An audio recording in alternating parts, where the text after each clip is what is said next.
Hey guys, welcome to the Ahsoka episode 3 breakdown. We have a lot of stuff to cover. This is one of the shortest episodes so far. We're talking roughly 30 minutes of content. Right off the bat, let me tell you the stuff in the episode is mostly what happens from point A to point B, which isn't much to be honest, but there are some controversial takes in this episode worth discussing and I have very strong opinions about, which we'll definitely get into. So let's get into the episode.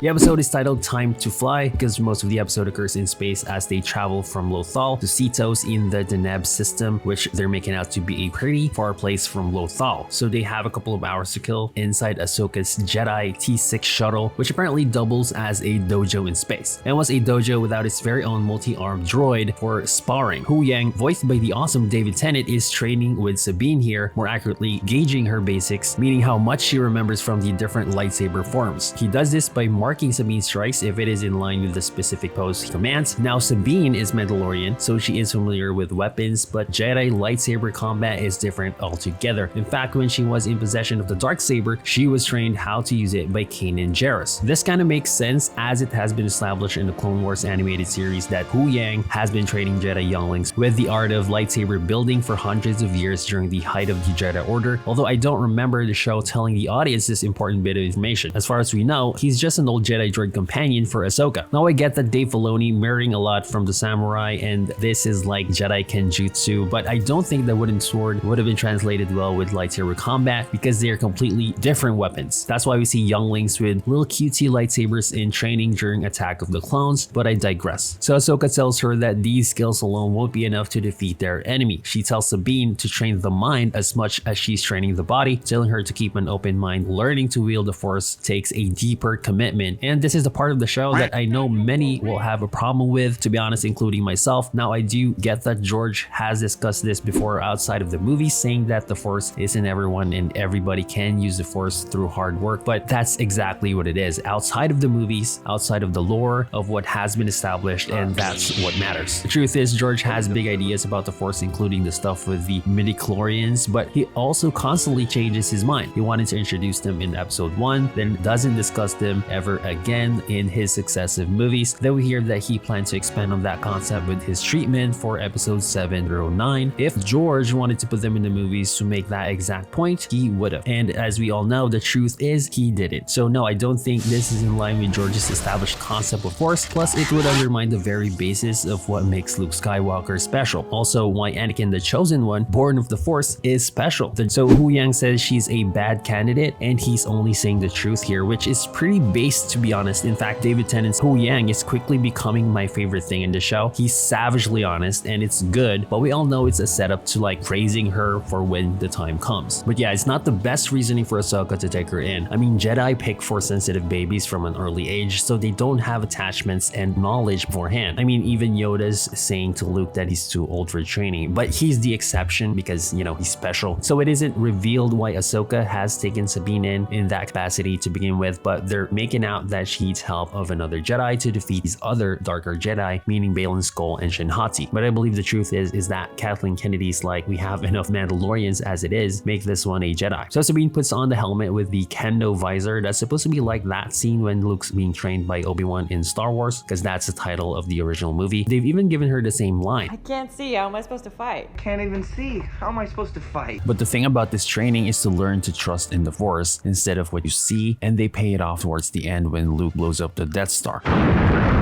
In this training, however, Sabine's told to sense the intention of her opponent, so quite different from Obi-Wan's training with Luke, but I hope they pay this off with Sabine relying on this training against Shin or Marrok. Another instance of this is when Kanan lost his sight and had to rely on his senses to fight off Maul in Star Wars Rebels. So this might be Dave trying to tie that around into the Ahsoka series. So Ahsoka trains Sabine as best as she can, but these exercises doesn't really do much. You can see at times her Mandalorian training kind of helps her, but nothing happens. She doesn't take her first step into a larger world, so to speak. Clearly, Sabine needs a lot of time and a ton of training to develop her ability with the Force. She's blatantly being made to be the opposite of Rey because she's kind of a Mary Sue. I think this is kind of Dave Filoni playing on the fact that fans don't like characters that's instantly good at everything, so her character becomes more likable because everybody loves an underdog, right? Which is okay, but at the same time, the way she's written and maybe how she's being portrayed isn't catching on and kind of cancels that underdog thing.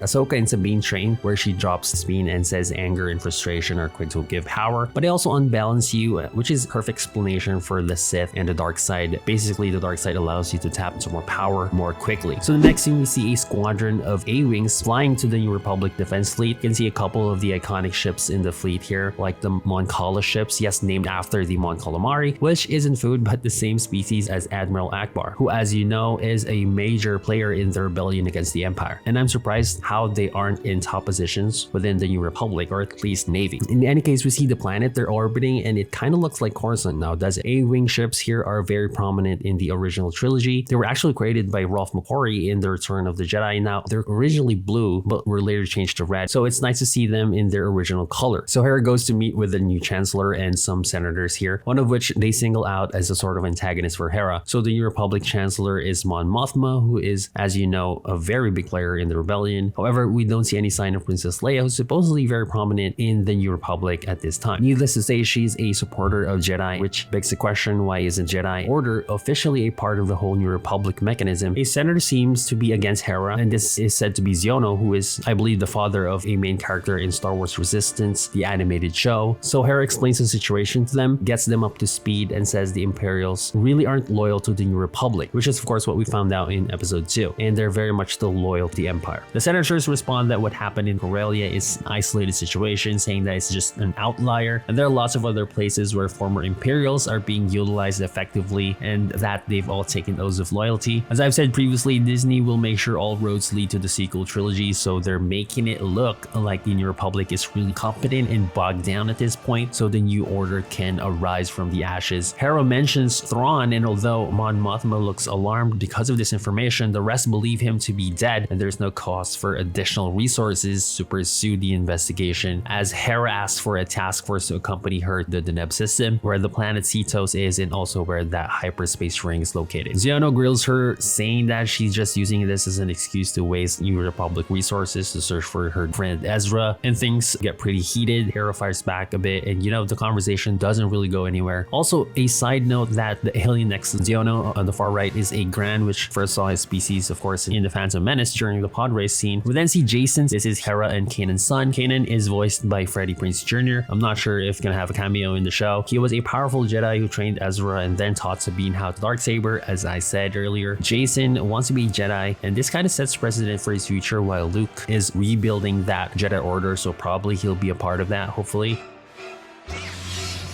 So the interesting thing is that the name came from an EU character, Jacen Solo, who's actually the son of Han and Leia. Jacen was trained by Luke, but eventually he turned dark side and became Darth Caedus. Ahsoka and Sabine complete their daily training, and Sabine is really struggling with learning the Force. She learns that there's no shortcut to being able to use the Force, and Sabine says she doesn't feel the Force, and Ahsoka says the Force resides in all living things, just like that scene with Yoda and of course Obi-Wan in Star Wars. Sabine then questions why everyone doesn't just use the Force if that's the case, and Ahsoka tells her that talent is a major factor, which of course is very true. Ahsoka says training and focus are what truly defines someone's success. Not everyone has what it takes to master the ways of Force. Ahsoka talks to Hu Yang about Sabine's progress, and you can tell that Ahsoka is having a tough time, while Hu Yang admits to her that she never would have been chosen at the Jedi Temple. Hu Yang then says Ahsoka comes from a long line of non-traditional Jedi, referring to her master Anakin Skywalker and of course Qui-Gon Jinn. So they enter the Deneb system and drops out of hyperspace as their comms are cut. Sabine asks why they're dropping out so far from the planet, and Hu Yang says typical Jedi protocol. Then Sabine does her smirk thing, brushing off what he says, which actually sounds pretty good and sounds more interesting because George wasn't able to flesh that out in the movies. She learns that Jedi protocol here is that when you're approaching an unknown situation, to drop out some distance away from target. He also mentions that there is something much larger